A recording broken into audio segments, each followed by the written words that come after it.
Mm-hmm. Okay, here we are, part 2. We got the second half of the jackfruit here, and I want you to notice we talked about, in the first part, we talked about the latex. You'll see the white latex here. This is stuff you don't want to deal with. That's why I'm wearing rubber gloves. That's why we've put olive oil on the knives. But Art, how sticky is it really? Is it that sticky? It is sticky, guarantee me. If you're glutton for punishment, just stick your finger in there. I mean, there must be a reason why they call it latex. Touch it. Okay.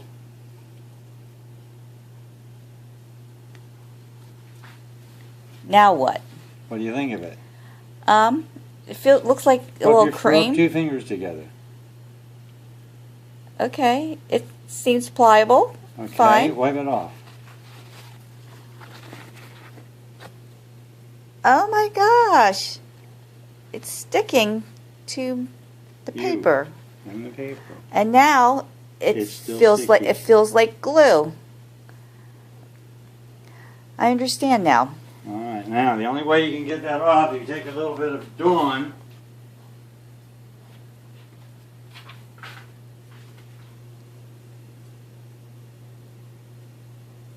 Ah, to break it down. It breaks it down. Well, thank you. I appreciate that. Okay, well, I will definitely stay away from the center. So that's why the precautions, because you don't want it on the fruit, and you don't want it on you, and you don't want it on the knives. Dawn will arrest it, but sometimes you have to let the knife soak overnight in pure Dawn to get it to the point where you can get it off with a piece of Scotch-Brite. All right, let's take and see if we can't cut this. So we're going to do a recap? We're going to try and cut this cord out without getting too much of the latex on our cells or our equipment. Because that is nasty stuff.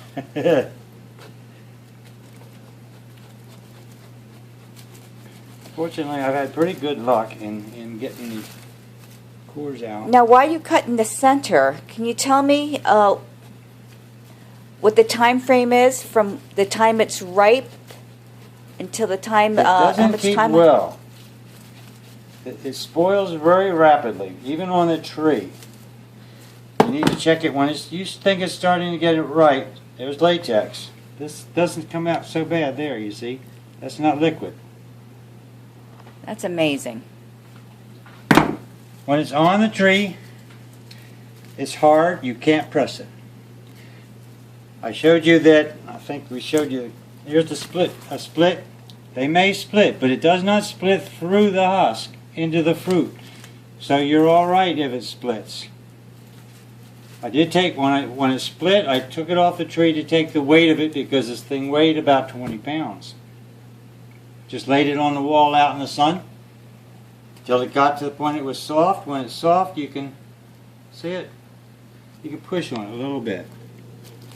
Oh, okay. If you don't take it and cut it from the tree and process it right now, in 2 or 3 days, this thing will be black and yucky and turn to mush. So the window of working on it is very tight. It takes a long time to ripen, but once it ripens, you need to get it cut, get it into refrigeration. Like this, it'll sit in the refrigerator for 1 to 1.5 weeks and still be nice and firm and edible. I've also tried freezing some. I haven't eaten any that I've frozen yet, but I will do a video later about freezing it. I got that on the internet. What I did is, after washing this and cutting up in small pieces, I took a cookie sheet with wax paper, sectioned this into small cubes about 1 inch square. You get about 1 pound in a quart jar. Put a quart jar or a quart container on that cookie sheet on top of the plastic. Separated them all so no two were touching each other. Put another piece of plastic on them. Another quart on there, another pound on there. I had 2 pounds on one cookie sheet covered in wax paper. I take it just like it is, put a clip on it, something like this. To hold the wax paper, I take it to the deep freeze, and I just set it right in the deep freeze overnight as it is, and let each piece freeze individually, and tomorrow I will bag it. Why do you do that process? Can it freeze just by itself It in won't a freeze, bag? you just put it in the bag in a clump. You want to quick freeze it. Okay, that's all right now. We're going to process these two just like we did the first half, and we'll get back to you later. Thank you, Arthur.